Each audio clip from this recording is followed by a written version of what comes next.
I believe that Michael Paterniti is one of the greatest of American writers, living American writers. You be the judge. This is a true essay he wrote called The Long Fall of Flight 111 Heavy. It was summer. It was winter. The village disappeared behind skeins of fog. Fishermen came and went in boats named Reverence, Granite Prince, Sou'wester. The ocean, which was green and wild, carried the vessels out past Jack Rock Bank toward Pearl Island and the open sea. In the village, on the shelf of rock, stood a lighthouse, whitewashed and octagonal with a red turret. Its green light beamed over the green sea, and sometimes in the thickest fog or heaviest storm, that was all the fishermen had of land, his green eye dimly flashing in the night. All they had of home and how to get there. That was the question. There were nights when that was the only question. This northerly village, this place here of 60 people, the houses and fences and clotheslines, was set among solid rocks breaching from the earth. It was as if a pod of whales had surfaced just as the ocean turned to land, and a village was built on their granite backs. By the weathered fishing shacks were twisted, or rusted anchors like claws and broken traps and hills of coiled line. Come spring, wildflowers appeared by the clapboard church. The priest said mass. A woman drew back a curtain. A man hanged himself by the bridge. Travelers passing through agreed it was the prettiest earthly spot, snapping pictures as if gripped by palsy, slipping off the rocks into the frigid waves. Late summer, a man and woman were making love under the eaves of a garish painted house that looked out on the lighthouse, green light flashing, and a feeling suddenly passed into them, a feeling unrelated to their lovemaking, in direct physical opposition to it, an electrical charge so strong they could taste it, feel it, the hair standing up on their arms, just as it does before lightning strikes. And the fishermen felt it, too, as they went to sea and returned, long ago resigned to the fact that you could do nothing to stop the ocean or the sky from what it will do. Now they, too, felt the shove and lock of some invisible metallic bit in their mouths, the feeling of being surrounded by towering waves. Yes, something terrible was moving this way. There was a low ceiling of clouds, intense creeping darkness, that electrical taste. By the lighthouse, if you'd been standing beneath the flashing green light on that early September night, in that plague of clouds, you would have heard the horrible grinding sound of some wounded winged creature. Listened to it trail out to sea as it came screeching down from the heavens, down through molecule and current, till everything went silent. That is, the waves still crashed up against the granite rock. The lighthouse groaned. A cat yowled somewhere near the church. But beyond, out at sea, there was silence. Seconds passed, disintegrating time. Then suddenly an explosion of seismic strength rocked the houses of Peggy's Cove. One fisherman thought it was a bomb. Another was certain the end had arrived. The lovers clasped tightly, their bodies turning as frigid as the ocean. That's how it began. It began before that, too, in other cities of the world, with plans hatched at dinner tables during long-distance calls, plans for time together and saving the world, for corralling AIDS and feeding the famine-stricken, and family reunions. What these people held in common at first, these diplomats and scientists and students, these spouses and parents and children, was an elemental feeling, that buzz of excitement derived from holding a ticket to some foreign place. And what distinguished that ticket from billions of other tickets was a simple designation of a number, SR-111. New York to Geneva, following the Atlantic coast up along Nova Scotia, and out over Greenland and Iceland and England, then down finally into Switzerland, and the best airline in the world. 7 hours if the tailwinds were brisk. They were in time for breakfast on the lake. In one row would be a family with 2 grown kids, a computer genius son and an attorney daughter, setting out on their hiking holiday to the Bernese Oberland. Another would be a woman whose boyfriend was planning to propose to her when she arrived in Geneva. Sitting here would be a world-famous scientist with his world-famous scientist wife. And there would be the boxer's son, a man who had grown to look like his legendary father, the same thick brow and hard chin, same mournful eyes, on a business trip to promote his father's tomato sauce. Like lovers who haven't yet met or one-day neighbors living now in different countries, tracing their route to one another, each of them moved toward the others without knowing it. in these cities and towns, grasping airline tickets. Some, like the Swiss tennis pro, would miss the flight, and others, without tickets, would be bumped from other flights onto this one at the last minute, feeling lucky to have made it, feeling chosen. The hours before the flight, a young blonde woman with blue, almost Persian eyes said goodbye to her boyfriend in the streets of Manhattan and slipped into a cab. A 56-year-old man had just paid a surprise visit to see his brother's boat, a refurbished sloop on the Sound, just as his two brothers and his elderly mother came in from a glorious day on the water, all that glitter and wind. And now he was headed back to Africa, to the parched veldt and skeletal victims, to the disease and hunger, back to all the worrying for the world. Somewhere else a man packed his passport, his socks, then went to the refrigerator to pour himself a glass of milk. His 3 kids roughhoused in the other room. His wife complained she didn't want him to fly, didn't want him to leave on this business trip. On the refrigerator was a postcard, once sent by friends of a faraway fishing village. The houses and fences and clotheslines, the ocean and the lighthouse and the green light flashing. He'd looked at the postcard every day since it had been taped there. A beautiful spot. Something about it. Did a place like that really exist? All of these people, it was as if they were all turning to gold, all marked with an invisible X on their foreheads, as of course we are too, place and time yet to be determined. Yes, we are burning down. Time is disintegrating.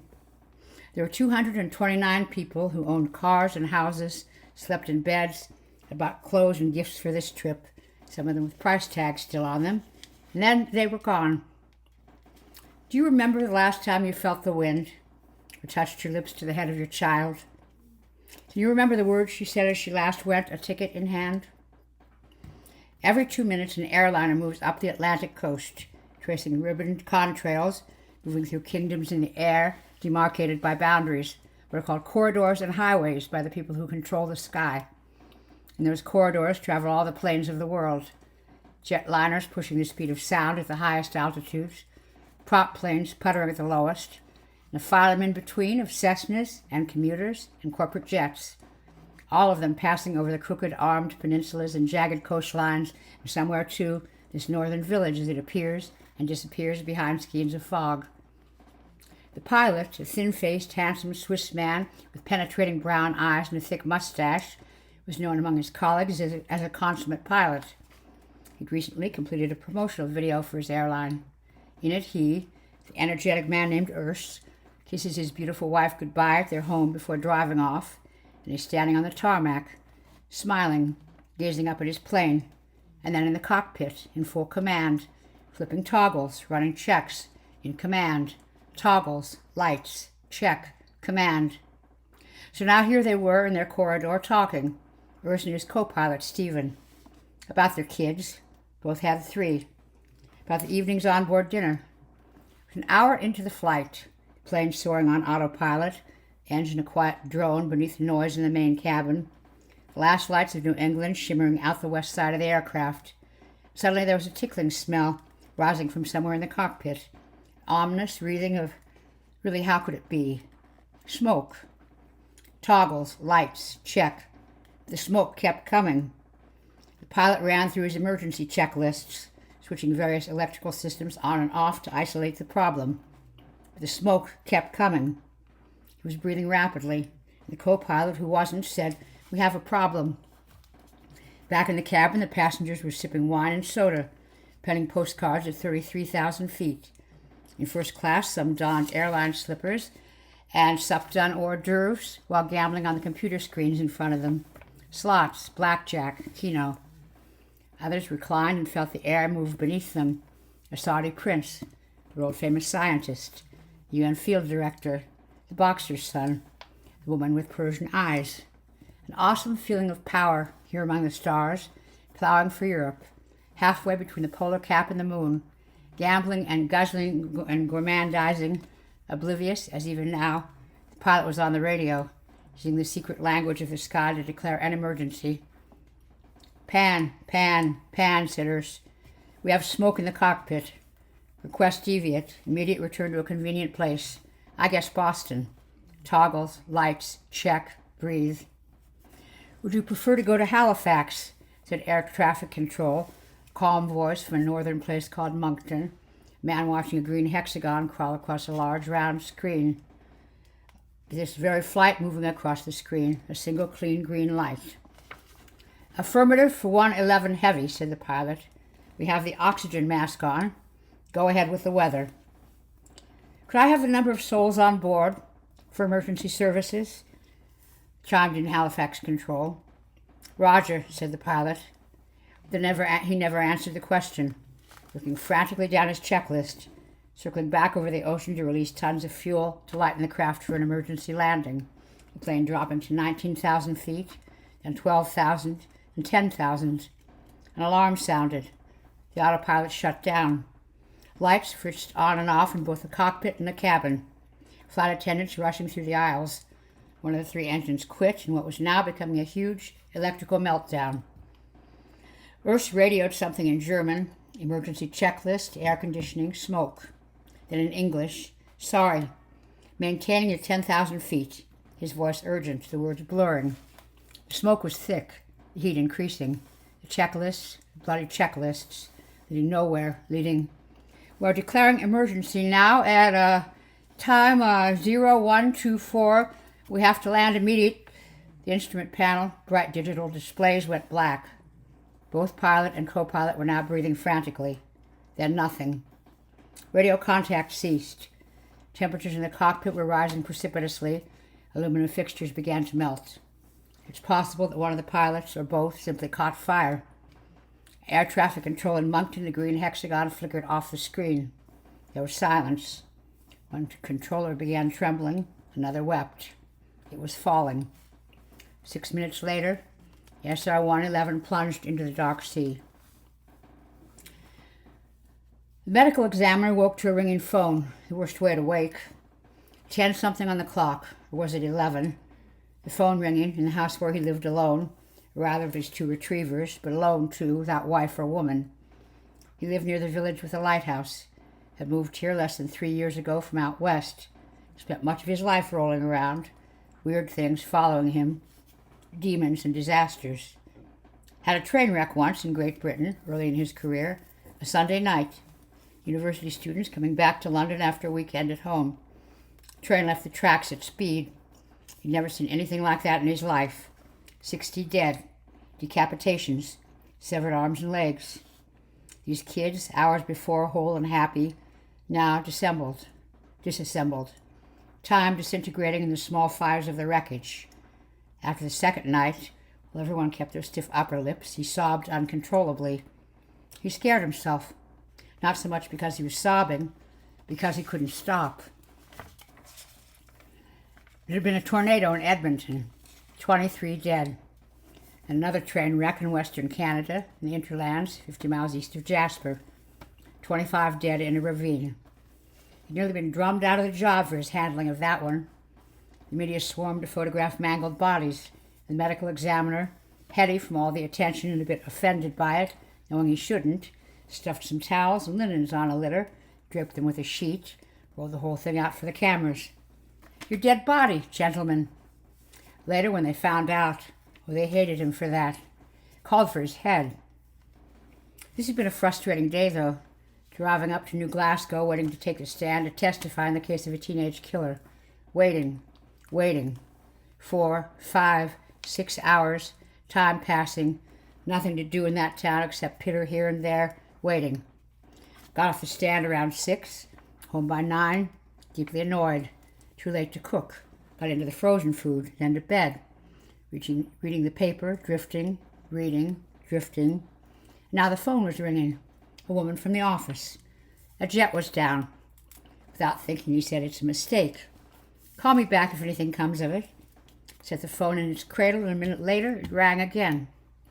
"There's a problem here," she said. "I'll get on my way," he said, and hung up.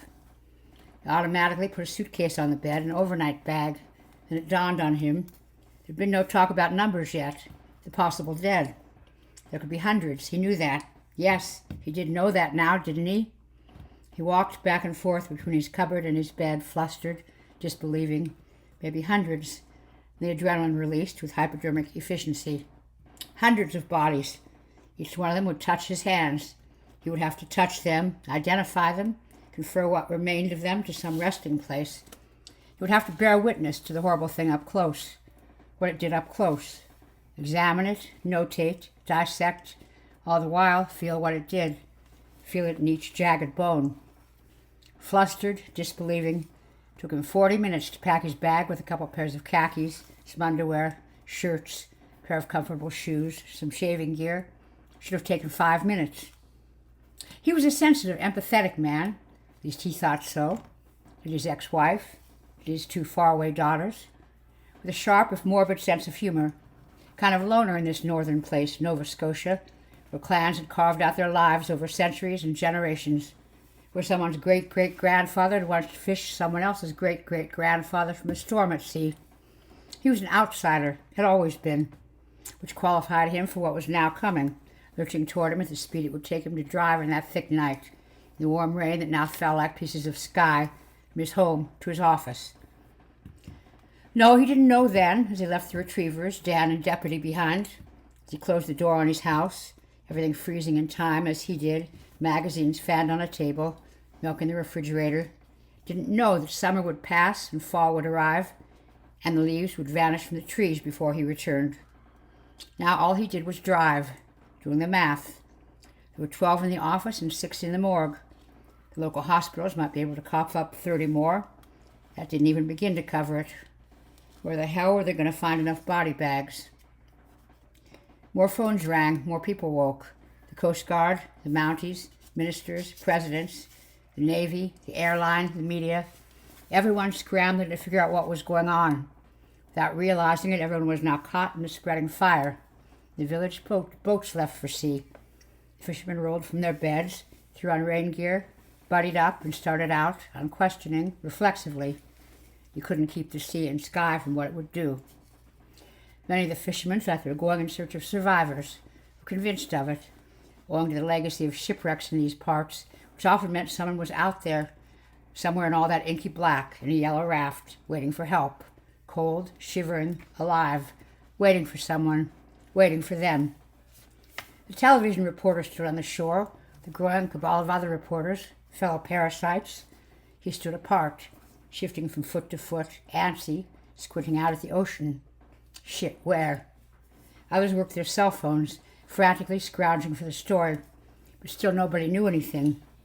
Somebody living in a trailer home nearby claimed to have seen a huge fireball on the horizon. Another said the plane had come so close to the village that you could see inside. Cabin lights flickering on and off, people lit, then black. See those last moments playing out from the ground. These waters were his. That's what the reporter thought. He'd sailed these coves and inlets all summer long. Sailed past the lighthouse so many times, it seemed a natural outcropping of the landscape. He was a solid, good-looking man who spoke quickly, moved at a clip, all of 42, with just thinning hair. He worked 20 years on the nautical beat, covering the Navy and ship sinkings and whatever else came along. He never forgot to register a name, and then never forgot it. He kept a card catalog in his head that connected everyone to everyone else. One of his great strengths. When he saw what looked like falling stars in the distance, parachute flares, he knew that was where the plane was. He turned to the cameraman. "We need to be under those," he said, pointing to the falling stars. Before he left the office, he'd stashed extra cell phone batteries in his pocket. You never knew. Maybe you already did. Now, in this night, in the seamless dark, there was no marking land but for the lighthouse, green light flashing. He was on his way in a hired boat with a cameraman. The wind blew, heavy swells, 10-foot waves, on his way to see what? And why? He was as bad as the others, wasn't he? A fucking parasite. There were a lot of people on that plane, he knew that. At the UN, they called it the diplomatic shuttle. Dinner meeting in Manhattan, breakfast meeting in Geneva. Now here they were, lost off the coast of this forgotten place. It took an hour in these seas. Parachute flares and spotlights were blinding at first, the smell of diesel overwhelming. Sea King helicopters whirred overhead, aiming white beams. Boats drifted through the wreckage aimlessly, the water a bottomless black. They couldn't see anything, just heard it on the VHF radio, fishermen talking to one another. "I got something over here. I think she's alive." Then 30 seconds passed. "I need a body bag." Other voices, his morbid call and response. We got another one. Over here, too. Need a body bag, now. Jesus, we got a foot in the water. We have an arm. We need a body bag. Who's got body bags? Then the reporter saw a half-inflated life raft. Alive. Someone was alive. When they came upon it, it was empty. It inflated on impact. There were shoes fanning everywhere around them. Hundreds and hundreds of shoes, in procession riding the wave's windows, some with the laces still tied up. And underwear, and ripped shirts, Bibles and stuffed animals. Money floating on the surface of the ocean now. Dollars and marks, rupees and francs and drachmas. You'd haul up a purse and expect to find a wallet, a driver's license, lipstick, anything, and it would be empty. The plane had hit the water at more than 400 miles per hour, nose first, 2 engines still firing. Very unusual, extremely rare. The jet was 200 feet long, tail rammed straight into the nose, everything exploding into more than 1 million pieces. Later, someone would be in charge of counting pieces at the military base, in a hangar where bits of the plane would fill thousands of crates and cardboard boxes. At impact, the bodies on board had been what the medical examiner would call degloved, simply shorn from the bones. You couldn't pick them up in your hands. You had to scoop them in nets. No one has survived this crash, the television reporter told the world. From what we are seeing, there are no survivors. But, said an anchor person, the Coast Guard is calling this a search and rescue. There are no survivors. Until dawn, he was the only reporter under the parachute flares. A bizarre, surreal time. No believer in God, but you could feel something. 229 of them in this place. There were body parts and shoes. He dreamed about them for a long time. It was beamed into television sets around the world. No survivors. He told the pilot's wife that her husband was dead. He told the famous boxer that his son was dead. He told the father of the woman with Persian eyes that his daughter was dead. When he finally came to shore the next day, when he stood near the lighthouse under the green light, doing more live feeds, carefully choosing his words for the world, running on adrenaline, he noticed a large man glaring at him. The man was a very big man, with a pockmarked face and greased back hair, scary looking, glaring. And the reporter, exhausted and paranoid, thought, he's going to kick my ass for being a parasite, for feeding off all these bodies. When the reporter finished, the oversized man started for him, and the reporter could do nothing but ready himself for the blow. It never came. Something else did. I want to thank you, he said. You told me my fiancé was dead. I got a phone call last night in New York. I was told there might be survivors, and I thought, well, if anybody survived this, it was her, because we were going to get married. Everyone was saying there are survivors. You told me she was dead. You told me the truth. I needed to hear that. Needed to hear that? This man needed to hear that? Yesterday, the reporter had been covering some minor promotion ceremony at the military base. Today, he told the world they could say goodbye to these 229 human beings, the ones with X's on their foreheads, the ones turning to gold, the ones wearing shoes, ghosts now, goodbye. And the big man was gone, too, before the reporter could offer thanks back, rather condolences, before he could think to ask the living man's name. It was early morning in Geneva. The father of the woman with the blue Persian eyes, a slight, erudite man with fine hair turning from orange to gray, turning at that very moment even, sat before a television, watching the reporter in disbelief. He woke his wife and asked, "Did she phone last night?" His wife said, "She'll be phoning soon to have you fetch her in Zurich." And he said, "She won't. The plane has crashed." His wife roused herself, still half tangled in sleep, and stared at the reporter, listening, trying to grasp words that made no sense. "It's all right," she said. "There's nothing to worry about. We'll wait for her call." The phone rang. It was her boyfriend in New York. "What plane did she take?" he asked. The father said, "But you tell me." "No," he said, "because we parted company at 4 in the afternoon. She didn't know which plane she was on." "Please tell me if she was on the Zurich flight." "No," the father said. And then he called the airline and insisted they tell him whether his daughter had been on the Zurich flight or the crashed Geneva flight. "We cannot," a voice said. "But you must. You must." There was silence and a rustling of papers. "We have to tell you," the voice said. "She's not on the Zurich list." "Thank you," said the father. And he told his wife, and she said, "Till they phone us with the news, we have to believe." And the man said, "But darling, they're not going to phone with news like that. They come to the door." Before he'd finished his sentence, the doorbell rang. Grief is schizophrenic. You find yourself of two minds, one that governs your days up until the moment of grief, one that opens easily to memories of the girl at 6, 12, 18, and the one that seeks to destroy everything afterward. The man was 58, given his daughter every advantage he could afford. The circumstances of his life, his work for a luxury car company and a fine watch company, had provided the riding lessons and top-notch education and summer home in France. But then she'd given so much of herself, too. She'd been a championship swimmer and show jumper. She had a great knack for simplifying things, for having fun, for enjoying the moment so fully that those around her wanted to live in those moments with her. She was contagious and beautiful and 24, with those amazing eyes. She was about to come home and take a job. After she was gone, the husband and wife made a promise to each other. They would stop their imaginations at that place where their daughter had boarded the plane. Their minds would not wander past that particular rope. As usual, he broke the promise, unable to divert his mind from picturing his daughter at the end. It's possible she, like all of them, was unconscious at impact from the crushing G-forces inside the aircraft, or that she suffered horribly, screaming, her entire life playing before her eyes. Whom did she sit next to in those moments? What was said? Man couldn't help but imagine the pilots, too. Their fate connected to a recurring dream he'd had for many years of himself as a pilot, trying to land a jet on a motor launch, not knowing what the hell he was doing. His wife stopped her mind on the gangway as her daughter stepped into the jet. He followed his girl into the sea. Nothing made sense. Time was disintegrating.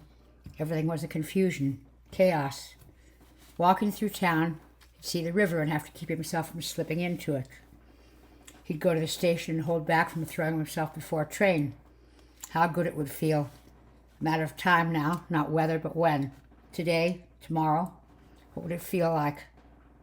Since he couldn't sleep, he drank a bottle of scotch daily, then couldn't remember anything. He followed the news accounts, half-heartedly reading words like investigation, black box, recovery effort, debris field. There'd been a Picasso on board the plane, millions in rubies and diamonds. One day a postcard arrived from his daughter, detailing her stay in New York. Authorities called, wanting to send some of her effects. Others now slept with ripped shirts and favorite sweaters, passports and stuffed animals. But the thought horrified him.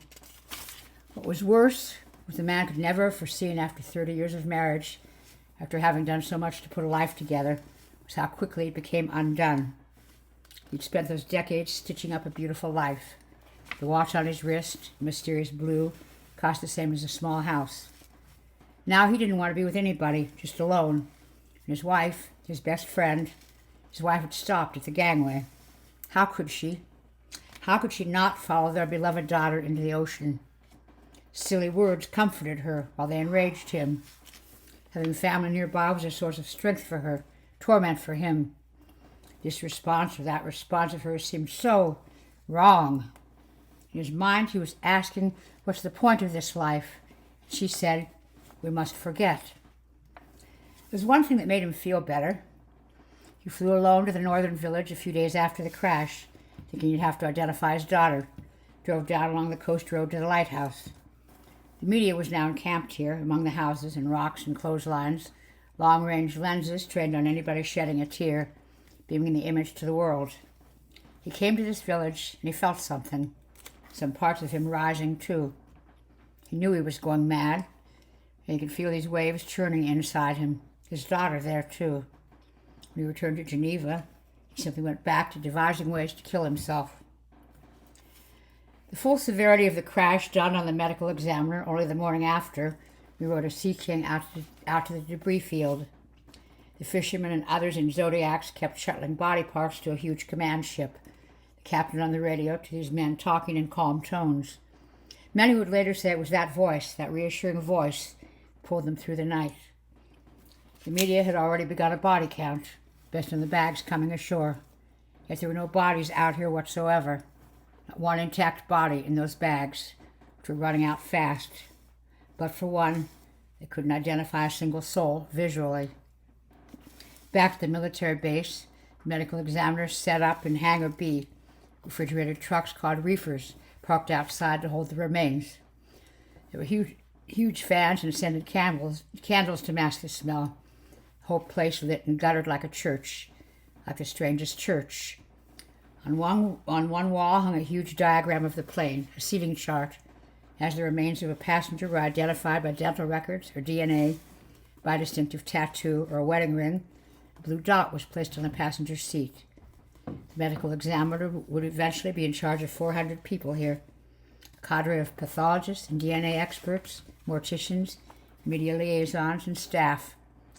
When he came back to the hangar after having been at sea for that first time, he thought, what if I go now? Bugger off right now. But where? Back to his dogs? Nor what he realized as the parts began to fill the hangar and the reefers, as the stench became overpowering, he was too afraid to leave. With each passing day inside the hangar, there was nowhere to vanish but inside these people, these bodies. One day he was waiting to go on the stand in dead-end New Glasgow, killing time. Next, this complete Armageddon. There were 300 family members gathered now at the hotel. The medical examiner was asked to address them. Others spoke first. Officials, the president of the airline, offering their deepest sorrow to these people. Then he stood up nervously, cleared his throat, perhaps recalling that day years before when he'd made a body out of rolled-up towels for the media.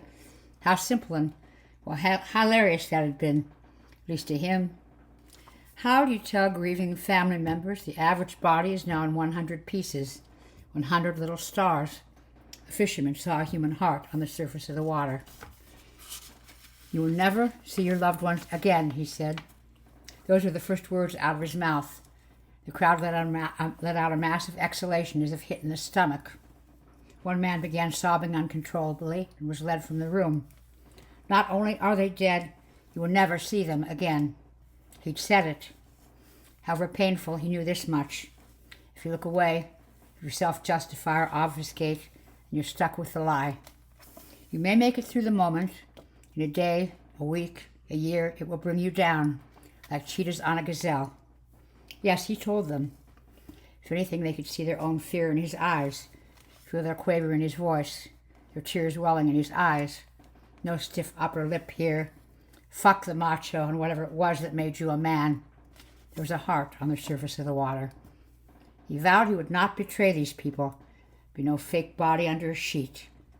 He tried to talk to each of them, answer their concerns and desires, treat each body as if he himself were the next of kin, the father, the son, the lover, the brother. Inside the hangar, days and nights of horrific work, checking dental records, x-rays, fingerprints. On several occasions, the medical examiner took fingers from which they could not get accurate prints, decomposed fingers, made an incision, stuck his own fingers inside, went inside these bodies, became them, so they could lay an accurate mark on them, on paper, return them to their rightful place. He knew each passenger by name and blood type. He found himself intensely identifying with one in particular, a newspaper executive named John Mortimer. Couldn't shake him and his wife from his mind. He put himself in that seat next to John Mortimer's wife, tried to imagine the dreadful plummet, the smash of atoms.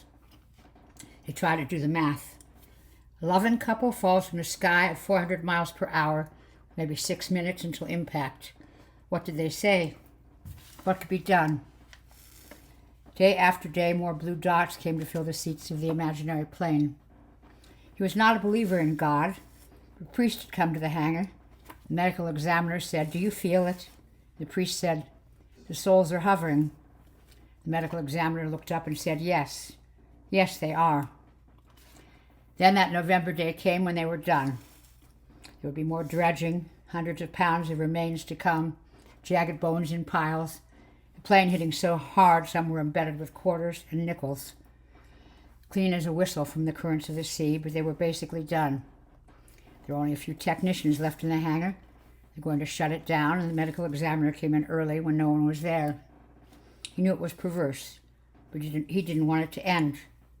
He was convinced that his entire life, one full of mistakes and masterstrokes, had been leading to this moment.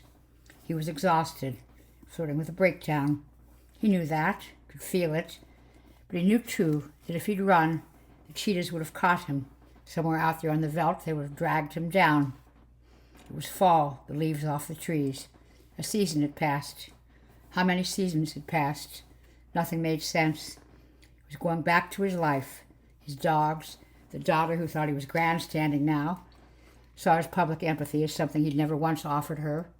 His best self traded back from his flawed self, stood for a long while in silence, time disintegrating. He turned to walk away.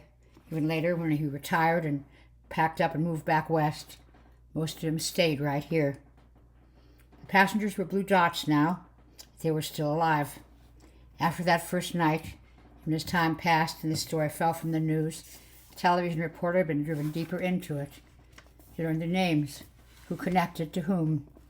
He tracked the possible causes of the crash, a spark thrown from the wiring of the elaborate entertainment system, the flammability of the mylar insulation.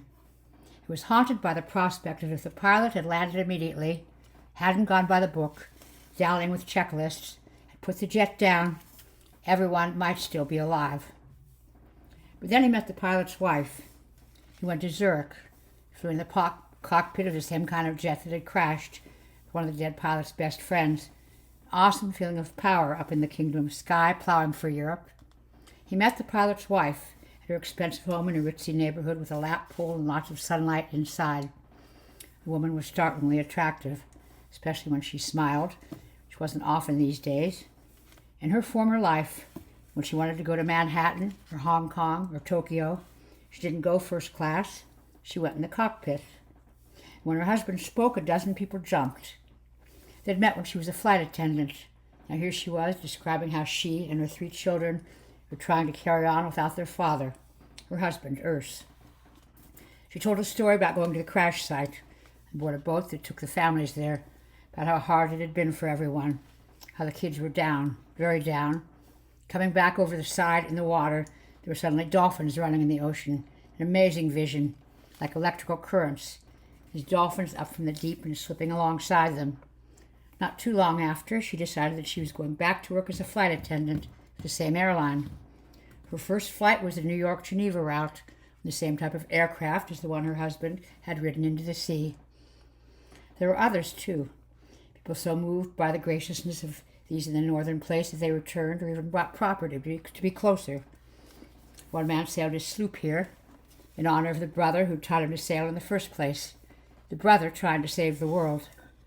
The boxer, now an old man of 78, once a world champion, came to spite himself and said he felt lighter when he left, after looking out from the lighthouse at the spot where his son's life ended. Somehow made him feel lighter.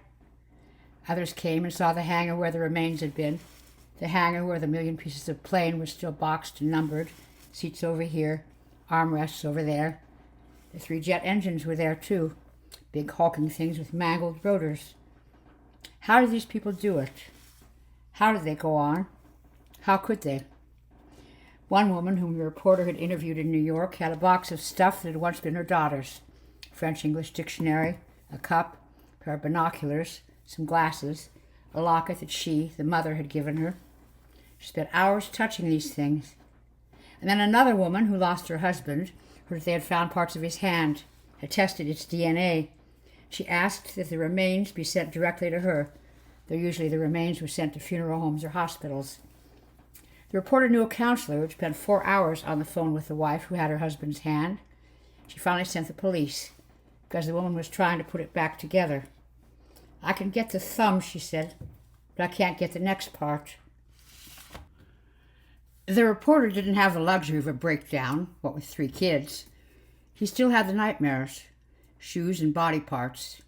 He saw a therapist a few times, and she told the reporter to put the dream in a box, take the image of that black, bottomless sea and the debris field with its body parts and shoes, the smell of fuel drenching everything, place it all in a box, take the box and put it high on a shelf. He did that, and he got past it. Yes, in an imaginary closet somewhere in his head, in an imaginary box, was everything that had actually, really, horrifically happened. Now, sometimes on a very good day, after some beers, to be watching the news or roughhousing with the kids, he could imagine for a moment that it hadn't. One day the man from Geneva boarded a plane and came back to the village, left his wife behind, rifled through his closet of finely tailored suits and ridiculous leather dress shoes, and packed some jerseys and books and left, for good. The only remnant of his former life, the wristwatch with a stunning blue face, the same color as the sea here on certain windswept days, the color of his daughter's eyes. The man left his wife, yes, to save her from him. Sounded odd, but it was true. They'd made a promise, and he'd broken it. He kept following his daughter into the ocean. On his last visit to the village in this northern place, he'd seen a roadside restaurant and convenience store for sale nearby, and now, knowing nothing about restaurants or convenience stores, he bought it. It was a barn-like building with living quarters on the second floor, in some disrepair, but if grief was schizophrenic, maybe here he could find a balancing point for his life before he lost his daughter and his life after. He'd never conceived the possibility that anything he could do could be undone, let alone that he himself could become undone. But he'd become undone. So he set to work 7 days a week, up at 5:30, readying the coffee, cleaning the grill, playing opera on the stereo, checking the weather in the cove that led out onto the ocean. A stunning place, and his daughter in this place. He'd open the doors at 7. At 7:30, a man named Leroy came to clean. They said he'd been half a man, a backward boy, before he'd been given this job, mopping floors and cleaning toilets at the restaurant. Now he was coming into his own. When the man asked him to do something, he smiled and saluted and said, "Okay, copy ya." The man redid the walls, opened up the dining space, began to build a large deck. He'd once traveled to the Middle East to sell hundreds of thousands of dollars worth of watches at a time. And now he cooked surf and turf burgers, $5.52, and bacon and egg double-deckers, $2.99, just to hear anyone, say, "Thanks, I think I've been sufficiently sufficed." He joked and laughed with the fishermen and the construction crews and the older men, too, who came just to sit and drink coffee. He stood in the middle of his restaurant in a rugby jersey, wearing a white apron near a photograph of his daughter, and told a story about her. She was sent to convent school when she was 6 years old, her hair cut incredibly short, not like it was at the end, long and streaked blonde. There was an open school day, a parents' day, and they organized games for the kids. In one of the games, you could fish for goldfish with a net, and his daughter came to him and said, "Oh, can you imagine? All my whole life I've wanted a goldfish. I can't remember when I haven't wanted a goldfish." And the man looked at his daughter, who was beaming at him. Her eyes lit all the blues of the world, and he laughed. Her whole life, and she was just 6 years old, sweet and precocious, and it really was too funny. Well, a quarter of her life was over by then. Doesn't seem, but it was funny. No, he hadn't left his wife. He talked to her every day, his best friend.